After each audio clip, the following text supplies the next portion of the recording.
하나님의 섭리 안에 거하는 자라는 제목을 가지고 말씀을 나누고자 합니다. 하나님의 섭리는 하나님의 선택과 계획하심에 따라 만물이 조화롭게 유지되는 것을 의미합니다. 성경에는 하나님의 섭리에 대한 직접적인 표현이 없지만 분명히 말씀 속에는 모든 일을 계획하시고 결정하시는 하나님의 성품이 드러나 있습니다. 그렇기 때문에 구원은 오직 하나님의 주권과 섭리에 따라 이루어지는 것입니다. 성경 역사 속에는 하나님의 섭리가 드러나는 수많은 사건들이 등장하는데 그중 하나가 이스라엘 백성들의 바벨론 포로 귀환과 성전 재건축 사건입니다. 바벨론에 의해 예루살렘 성이 함락된 이후 바벨론으로 끌려간 유대인들은 70년간 그들의 포로로 살았습니다. 그러나 하나님께서는 이미 남유다가 멸망하기 약 200년 전 이사야 선지자를 통해 이스라엘을 회복시킬 것이라고 말씀하셨습니다. 그리고 이러한 하나님의 계획 가운데 있었던 중요한 인물이 바로 고레스 왕입니다.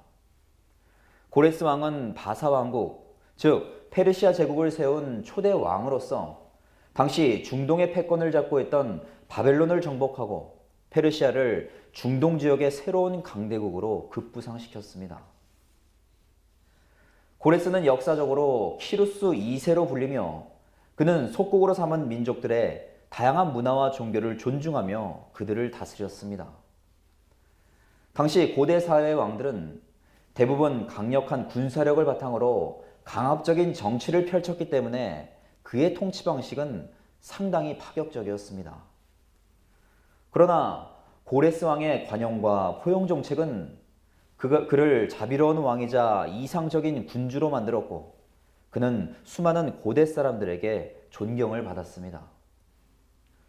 1879년 페르시아의 유물로 발견된 고레스 실린더에는 고레스 왕의 관용 정책이 잘 드러나 있으며 특히 종교의 자유가 언급되었다는 점에서 인류 최초의 인권 선언문으로 평가받습니다.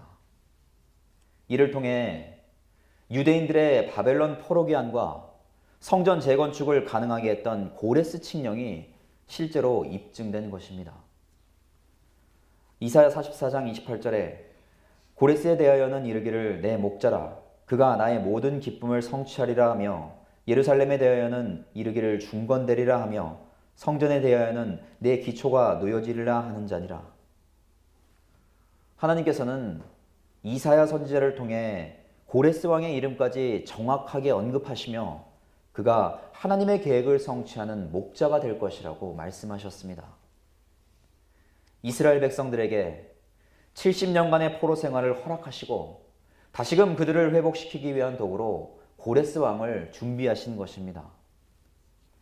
그래서 유대인들은 바벨론의 압제에서 해방시키고 성전 재건을 아낌없이 지원했던 고레스 왕을 이스라엘을 구원할 메시아로 생각하기도 했습니다. 하지만 그는 당시 페르시아에 널리 퍼졌던 이방신을 숭배하는 자였고 하나님 역시 이방 나라의 신들 중 하나로 여겼습니다. 그는 하나님께서 세상의 모든 나라를 자신에게 주셨고 이스라엘의 하나님이 참신이라고 직접 고백했음에도 불구하고 하나님을 믿지 않았습니다. 하나님을 세상적인 축복을 주는 신으로만 여겼을 뿐 진정한 주인으로 섬기며 믿음을 고백하지는 않았던 것입니다.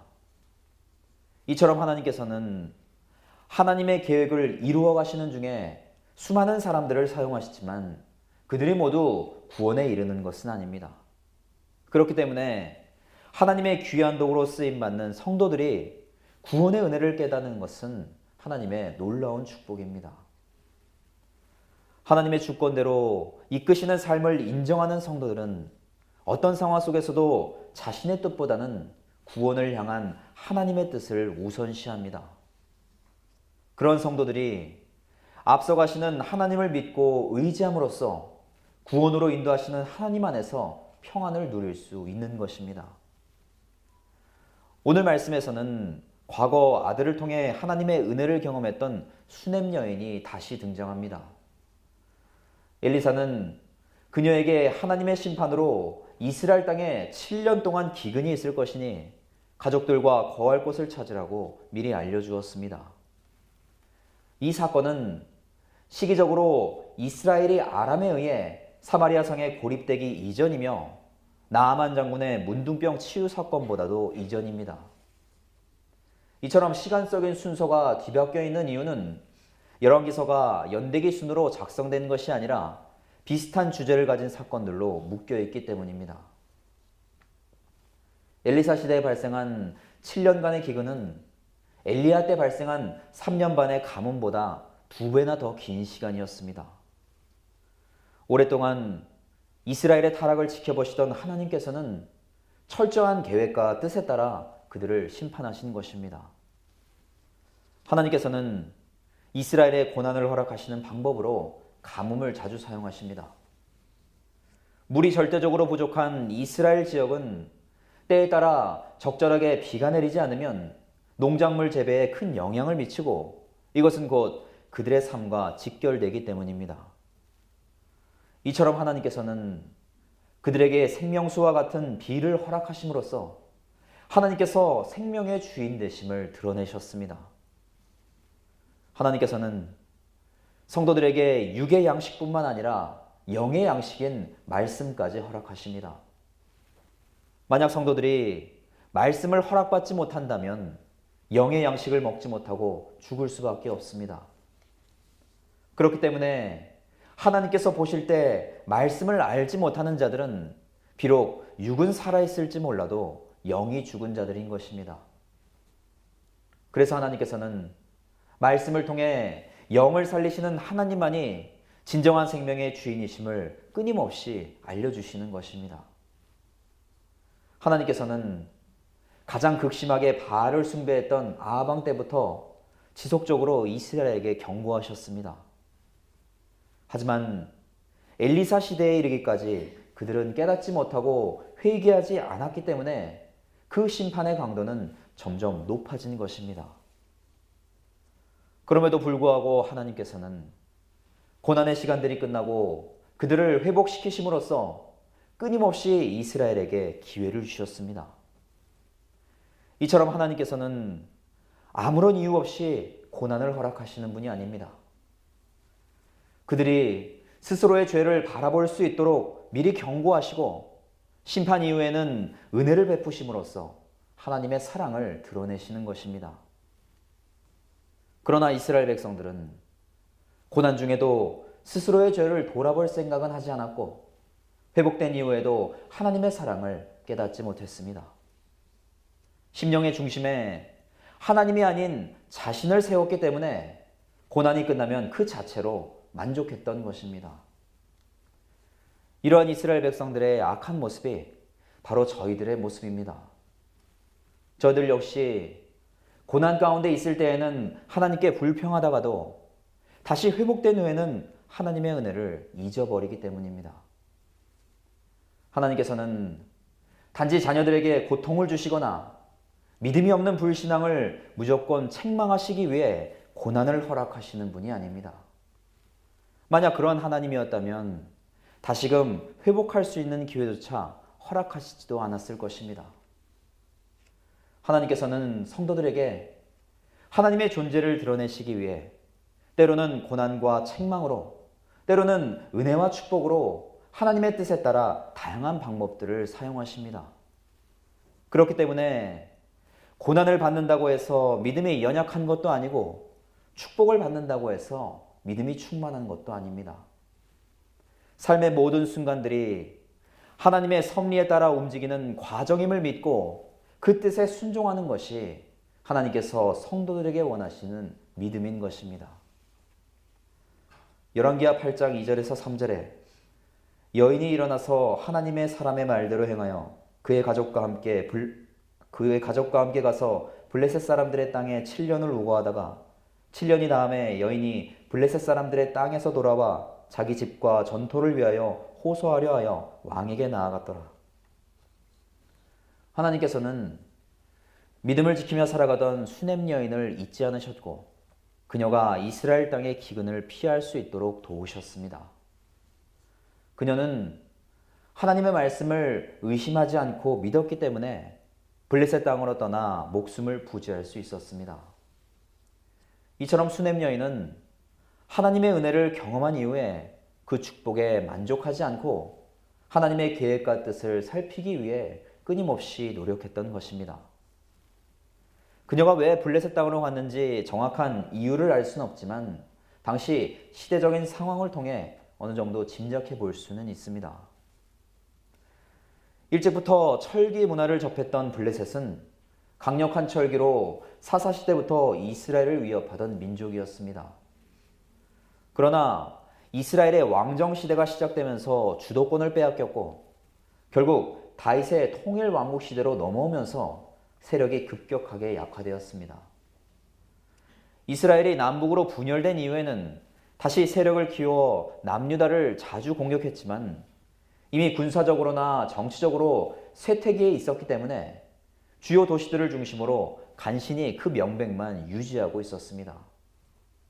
그래서 수넴 여인은 어느 정도 세력이 약화된 블레셋 땅에 거할 수 있었던 것입니다. 또한 블레셋은 지중해 연안의 넓은 평야지대를 차지하고 있었고 이곳은 내륙 지역보다 강수량이 풍부했기 때문에 이스라엘과 유다보다는 상대적으로 기근이 덜했습니다. 하지만 7년간의 기근은 단순한 자연재해가 아닌 하나님께서 직접 계획하신 심판이었습니다. 그렇기 때문에 하나님께서는 꼭 블레셋 땅으로 가라고 말씀하시지 않고 이스라엘을 떠나 거주할 만한 곳에 머물러 있으라고 말씀하셨습니다. 하나님께서 수넴 여인과 함께 하셨기 때문에 그녀가 거하는 곳이 바로 하나님의 피난처가 된 것입니다. 7년 동안 블레셋 땅에 거주하던 수넴 여인은 이스라엘의 기근이 끝나고 고향으로 돌아왔지만 주인 없이 버려졌던 집과 땅은 온데간데 없이 사라져버렸습니다. 하나님의 말씀에 순종해서 이스라엘을 떠나 있었지만 돌아와 보니 자신의 모든 소유를 잃어버린 것입니다. 하지만 그녀는 하나님을 원망하지 않고 자신의 소유를 되찾기 위해 간절한 마음으로 이스라엘 왕 여호람을 찾아갔습니다.